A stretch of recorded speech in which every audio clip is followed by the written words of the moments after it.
Eu não tenho data show, então eu vou preferir aqui o público.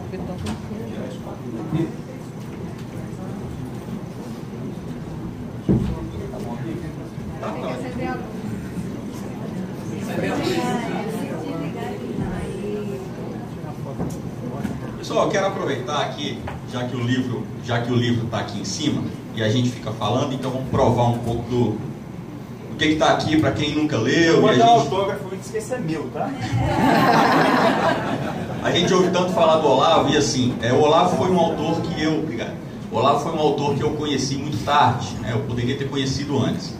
Eu sempre li muito a minha vida toda, graças ao meu pai, que mesmo não tinha a quarta série, quinta série, sempre foi motorista a vida toda, mas ele, pela sua ausência, né, caminhoneiro, fica sempre fora, ou taxista, fica sempre fora de casa, e eu fui criado assim pela minha mãe, e o meu pai, ele tentava suprir aquela ausência ali, tentando passar alguma coisa de bom, e eu sou muito grato a ele, porque ele passou algo até que ele não tinha, que é o prazer pela leitura. E comecei lendo revistinha em quadrinhos quando era criança, mas fui a vida toda assim, perdi muito tempo não lendo o Olavo, pelos mesmos preconceitos que muitas pessoas não leem. O Olavo é um cara grosso pra cacete, fala palavrão, fuma igual uma caipora. Então você vê aquilo ali e fala, pô, esse cara aí, eu não vou perder meu tempo, esse cara não tem o que acrescentar, né? Eu já estou além dele.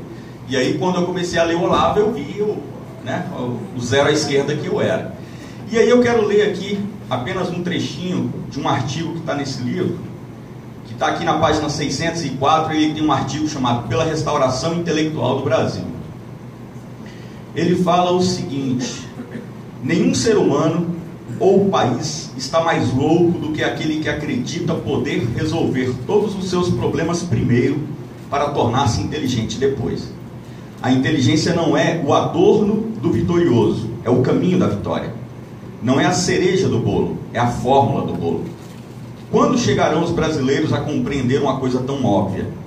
Quando chegarão a compreender que nem tudo pode ser resolvido com formulinhas prontas, com pragmatismos rotineiros, com improvisos imediatistas, ou mesmo com técnicas da moda, por avançada que sejam, se não há por trás delas uma inteligência bem formada, poderosa, capaz de transcendê-las infinitamente, e por isso, só por isso, capaz de manejá-las com acerto.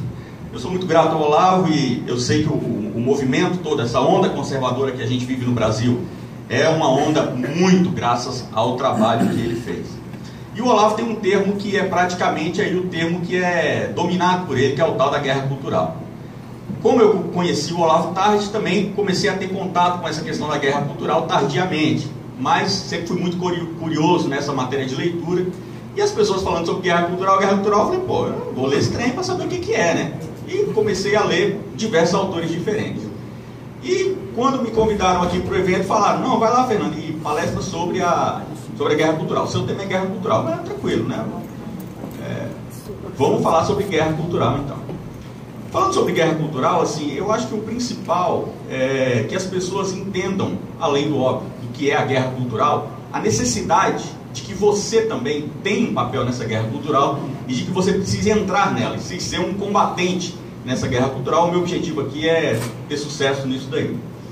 Em primeiro lugar, pessoal, para a gente entender o que é guerra cultural, vou tentar ser o mais conciso possível, nós entendermos o seguinte, se você voltar no tempo, há mais de um século, vamos pegar aí Primeira Guerra Mundial, você tem um tempo onde planos de governo, planos de chegada ao poder pela esquerda, a gente está falando que obviamente marxismo, eles eram planos que, de imediato, eles foram traçados como planos que poderiam ter sucesso através do uso da força. A força, ela é uma linguagem desse nosso mundo, né? É a linguagem mais primitiva que tem, uma linguagem de todo o reino animal. A força, ela é sempre um método de você conquistar aquilo que você quer.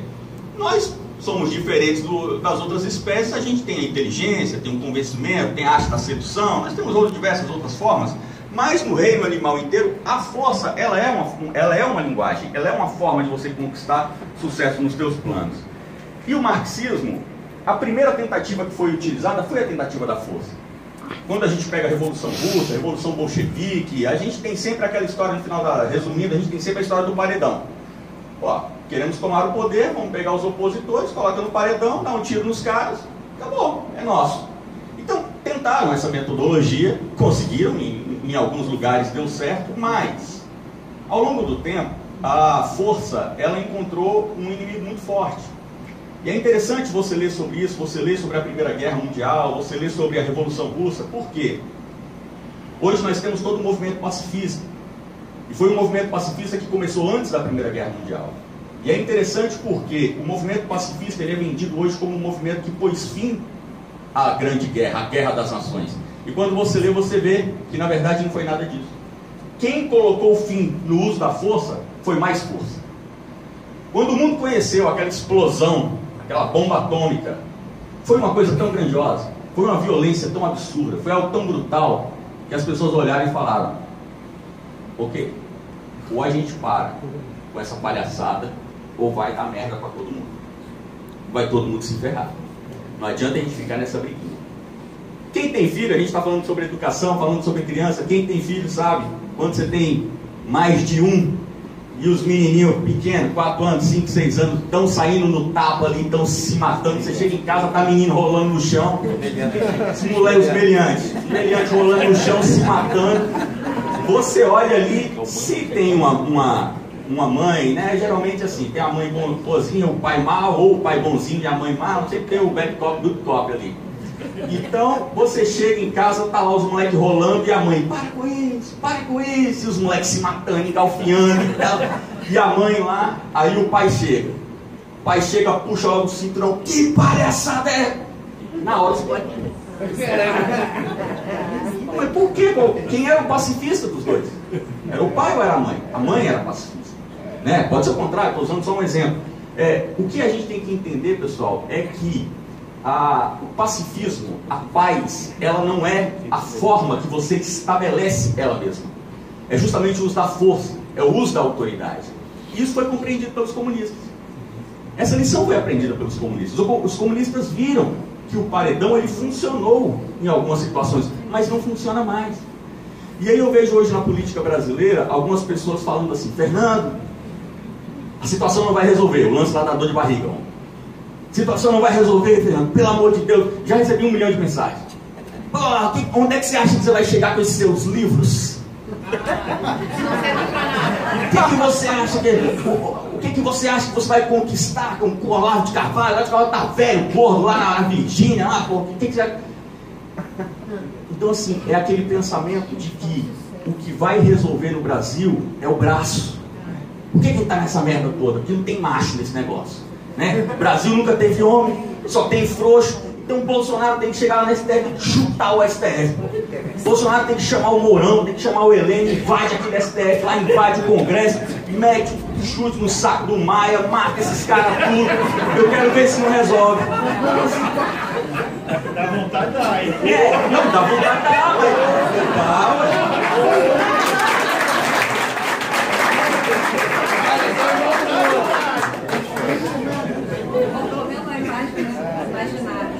dá vontade de dar, mas a gente está num momento, a gente está numa situação no Brasil que a direita ela está engatinhando. A gente acabou de chegar, acabamos de nascer, está todo mundo engatinhando. No nosso meio você tem conservador a favor do aborto, você tem conservador que ama a escola pública. A gente tem isso, pessoal. Mas é lógico, estamos aprendendo ainda, estamos conversando. Então tudo aqui é muito inicial. Agora, nós temos que aprender com as lições passadas, como está aqui a professora Paula Marisa falando, né, do construtivismo, né, nós vamos ignorar tudo que foi passado. Nós não podemos cometer esses erros, porque os comunistas que pregam o construtivismo, eles não ignoram os erros do passado. Então, inclusive, se você ler o Olavo, você vai ver muito ele falando sobre dialética negativa. Os comunistas, eles têm essas práticas, eles vendem para você um peixe que ele não consome. Nós temos que aprender com os erros do passado. E os erros do passado nos mostram que acabou a era da força bruta. Acabou. Como que você ganha? Como que os comunistas... o que os comunistas aprenderam no pós-guerra? Eles desistiram de ser comunistas? Por que criaram o socialismo?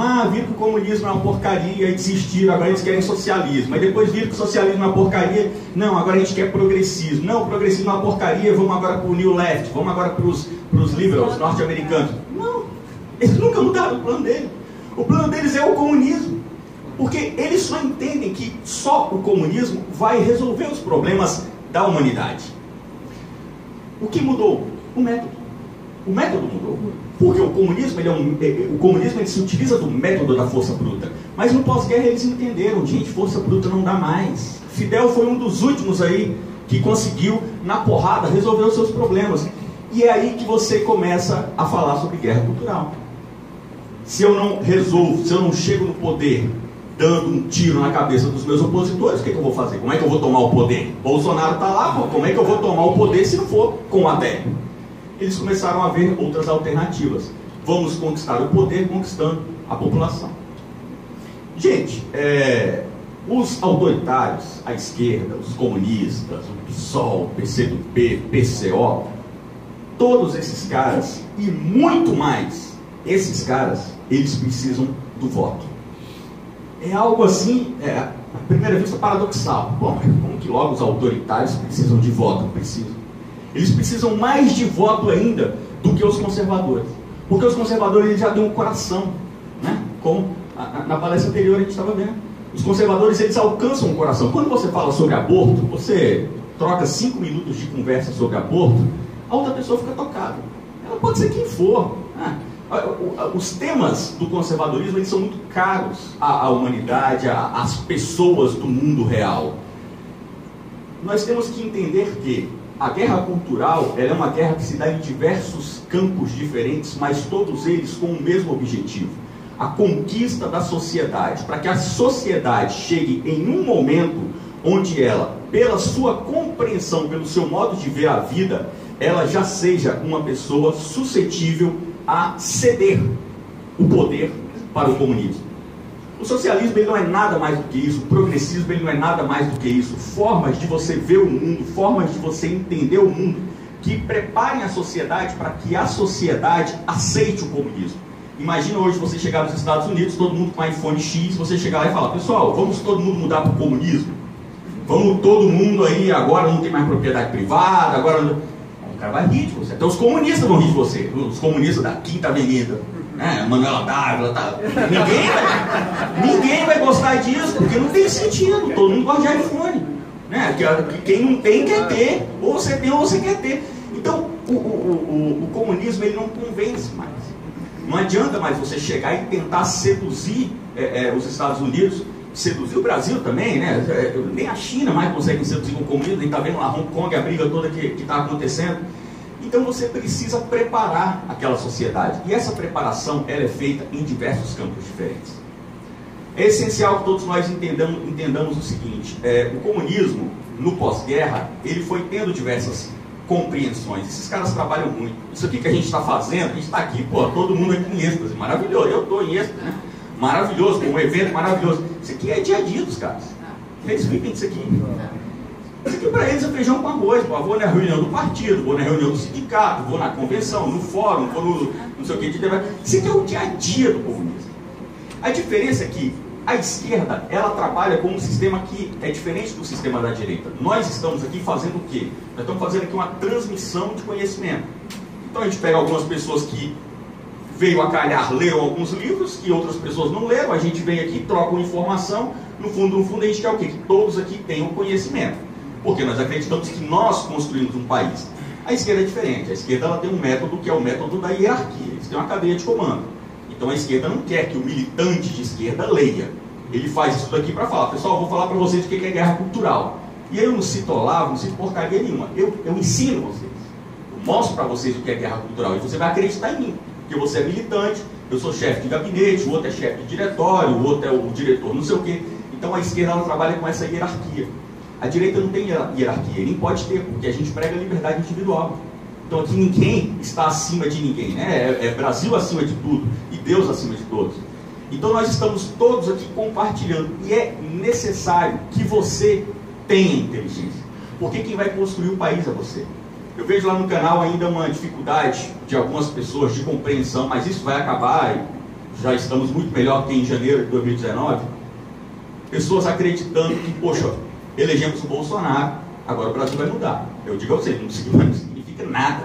Não significa, zero de significado a eleição do Bolsonaro, não significa nada em mudança de país. Por quê? Bolsonaro é chefe de Estado. Ele representa o Brasil diante do mundo. E o Bolsonaro é chefe de governo. Ele é o burocrata mor. Ele é o chefe da máquina pública. Como ele diz, está com a compactor na mão, né? Está com a caneta na mão. Puramente isso. Todos os autores sérios que você lê, inclusive de esquerda, todos os autores sérios que você lê, de sociologia, de ciência política, eles vão te mostrar que quem constrói uma nação é o povo. Pode ser a nação que for, pode ser em qualquer lugar do mundo. Você se engana se você acha que não, mas o povo brasileiro é burro pra caramba, pô.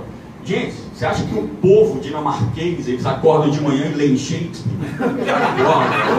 Povão, né? O povão da Suécia, os caras acordam e pegam uma obra de Chesterton, aí vai no metrô lendo. Pô, se brincar, o cara ouve a Anitta lá na Suécia. Povo é povo. Povo é povo.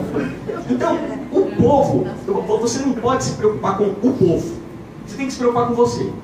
O que você tem que pensar é que em todo o mundo existe uma minoria. Em todos e cada país tem uma minoria, que é a minoria que se envolve com as questões intelectuais. E tem outro ponto, que também todos os autores sérios mostram isso pra gente, que é um ponto de consolo para nós, é que quem muda a sociedade, quem toma as grandes decisões, nunca é a maioria. É sempre a minoria. Você acha que a maioria do povo europeu decidiu entrar na Primeira Guerra Mundial? Meia dúzia de gordinhos burocratas sentados lá numa sala, bateram matéria e falaram, vamos pro pau. Mas isso é da espécie, isso é natural. Você não pode pensar que Fernando, enquanto o povo brasileiro não se tornar... Gente, vocês viram aquelas imagens do povo lá na Avenida Paulista gritando pela reforma da Previdência. Cara, aquilo ali é o melhor exemplo de todos. Você acha que aquele povo se reuniu previamente num salão, fizeram uma discussão sobre liberalismo econômico, ouviram a palestra do Paulo Guedes, chegaram à conclusão de que a reforma da Previdência é a melhor opção? Porcaria nenhuma. Meia dúzia de burocratas sentaram, Paulo Guedes, com Armínio Fraga, sentou lá meia dúzia, conversaram, fizeram o cálculo, não sei o quê. É reforma da Previdência. Não tem jeito, vai ter que ser isso, não tem outra solução. Beleza, passa isso pro Bolsonaro. Bolsonaro, tá bom, passa isso pro fulano de tal, passa isso pro Carlos que ele joga no zap. Então, começa com meia dúzia. Um dia melhor, um dia melhor. Começa com meia dúzia. E todas as grandes mudanças no país serão feitas assim. Vocês acham que nós precisamos chegar num ponto onde toda a massa compreenda o construtivismo da professora Paula Maísa? Lógico que não. De repente nós aqui, vocês que são aqui do Espírito Santo, de repente aqui 100 pessoas do Espírito Santo compreendendo o mal que o construtivismo vocês transformam o ensino público do Espírito Santo. E vocês vão ter o apoio da população que não sabe o que mas que confia em vocês. É assim que a gente transforma a sociedade ao redor do mundo. Então nós não podemos ficar presos a esses pontos de população, quando o Brasil vai mudar, quando todos vamos entender isso. Café também. É a única exigência que eu faço é o café. Não, depois eu tomo, obrigado. Pessoal, na guerra cultural, preciso que todos nós entendamos por quê. Sendo ela o novo método de tomada do poder pelo comunismo, todos nós temos que entender o que cada pauta de envolvimento social tem sido pregada pelos progressistas, pela esquerda, socialista, seja o termo que a gente for utilizar aqui, nesse momento não importa. É importante a gente entender a diferença de cada termo, mas nesse momento aqui vamos sintetizar tudo. A esquerda ela tem todas as pautas da sociedade hoje tomadas, e eles falam sobre todos os temas. A gente não pode se furtar a falar sobre nenhum dos temas, porque todos esses temas estão preparando a sociedade para que um dia ela fale, realmente, o comunismo ele é aquele que me atende. Eu não canso de falar, quando a gente chegou na eleição de 2018, que foi quando eu criei o Comunicação e Política, o canal do YouTube. Quem não segue, faça igual a professora. Quem não segue, me siga lá, se inscreva lá no Comunicação e Política. Eu criei o canal durante a eleição presidencial. E quando eu criei o canal com o seguinte objetivo: eu ainda não tinha escolhido meu voto para presidente. Eu falei, vou criar um canal, sempre gostei de política, de lei e tal. eu vou criar um canal e vou fazer um caminhar com os inscritos. Então, o canal não tinha inscrito, não existia canal, né? Vou criar o canal, as pessoas vão se inscrever, a gente vai caminhando juntos, falando sobre política, para que quando chegar em outubro, a gente tenha o melhor voto possível, que eu nem sabia qual era, porque eu também não tinha definido meu candidato. Abri o canal e fui lendo e falei, pô, eu vou votar pelas propostas que eu estava lendo, pelo aquilo que eu queria para o país. Falei, pô, o Amoedo, ele é a melhor opção. Porque o plano do cara, o Brasil hoje, o principal problema do Brasil hoje é a economia. Então eu fui analisando e fui fazendo isso com os inscritos. Fui fazendo isso junto com os inscritos. E quando os planos de governo foram saindo, vocês lembram como que foi? O plano de governo do PSL foi um dos últimos a sair, saiu em cima da pinta, 45 do segundo tempo. O plano de governo mais feio que eu já vi na minha vida. Eles fizeram um plano de governo PowerPoint. Se você ver a diagramação do plano de governo da Marina, cara, é uma coisa linda, parece um relatório da ONU, colorida, fotos coloridas. Cara, que coisa. Eu vim do mercado publicitário, eu trabalhei com comunicação a minha vida inteira. Comecei com publicidade, eu tinha 14 anos, jovem aprendiz. Então eu valorizo muito o aspecto, né, da diagramação, enfim, bobagem. E aí foi olhando aqui, quando chegou no plano do Bolsonaro, eu falei, meu Deus do céu. Eu lembro que tinha acho que na parte de saúde, a última frase ficou para fora do PowerPoint, não tinha. E eu doido para saber o que esses caras vão fazer, né? Eu li até o Andrade, eu li o plano do Andrade, da Marina, do Ciro. E chegou no plano do Bolsonaro, eu fui do PSL, né? Eu fui lendo, a última frase de saúde estava para fora e as letrinhas para fora. Eu falei, mas eu fui lendo aquilo ali, fui lendo as ideias do que eles queriam fazer. Eu falei, cara, quando eu terminei, eu falei com os inscritos isso, eu sempre fazia vídeos ao vivo, né? Eu falei, gente, esse cara aqui é o cara que está atendendo a minha pauta. Esse cara é o cara que está fazendo, que está tendo as ideias que realmente vão mudar o Brasil.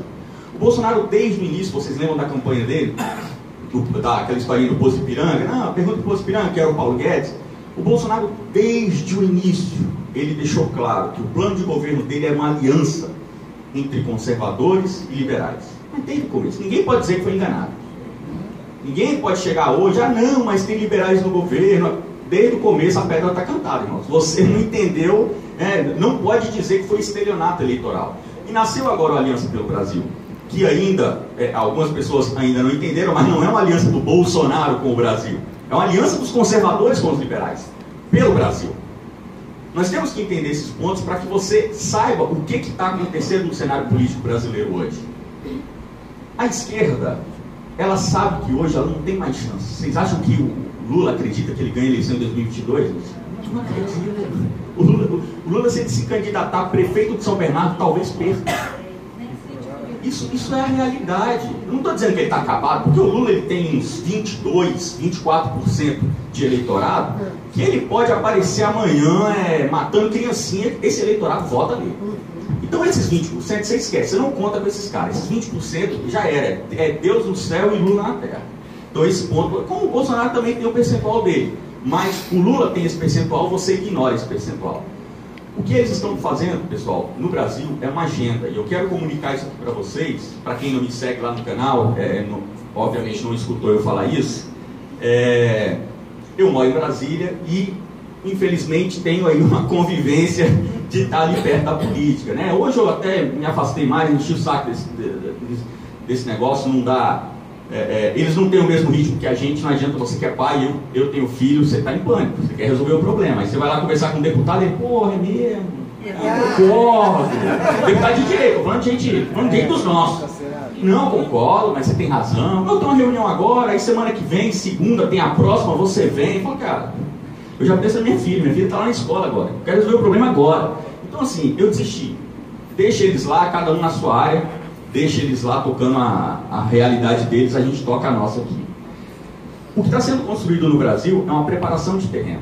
E lá no Congresso tem algumas pessoas que são muito importantes e ainda por isso eu ainda vou no Congresso, que são pessoas, por exemplo, assessores legislativos, assessores judiciários, pessoas que são da casa, que estão ali há 20 anos, que têm uma leitura, uma percepção da política muito boa. Não são pessoas partidárias. É o cara que está ali funcionário público há 20 anos, o cara é um gênio do direito, ele está ali escrevendo processos e tal, e eu gosto de ir lá para conversar com esses caras. E eu lembro que há uns 3 meses, eu acho, eu falei isso lá no canal, um dia eu estava lá e um dos caras que eu mais respeito lá nessa área jurídica, da CCJ, ele falou, Fernando, vem aqui, vamos conversar e tal. Eu fui lá conversar, tomar um café com ele. Ele falou, Fernando, na reunião de líderes dos políticos aqui de todos os partidos, eles se uniram, eles se juntaram, fizeram uma reunião e estabeleceram uma nova frente de batalha na política. O opositor do governo Bolsonaro não será a esquerda, PT, PCO, PCdoB, a esquerda vermelha. A esquerda vermelha passou o bastão na reunião de líderes para o PSDB. O PSDB será, até 2022, o grande opositor político do governo Jair Bolsonaro. Eu falei isso no canal, uns 15 dias depois começou o MBL a colocar as asinhas de fora. O MBL, se alguém não sabe, o MBL é PSDB. É a mesma coisa.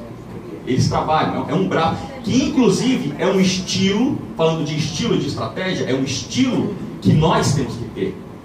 O Brasil hoje não tem movimento jovem, conservador. Moleque de 16 anos, você acha que vai votar no Bolsonaro? Só se for Minion. Tomara.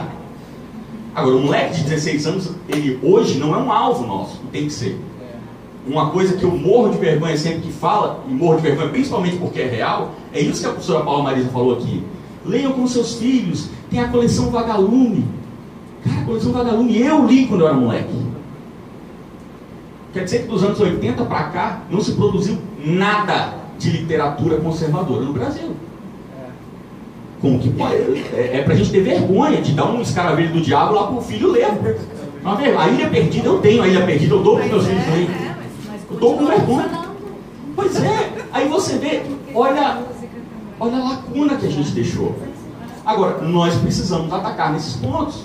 Não tem como aqui nessa palestra eu falar sobre todos os pontos da esquerda. Por exemplo, feminismo a gente já viu, a professora falando. Eu vou ter que me ater ao princípio. Você precisa entender o seguinte, a esquerda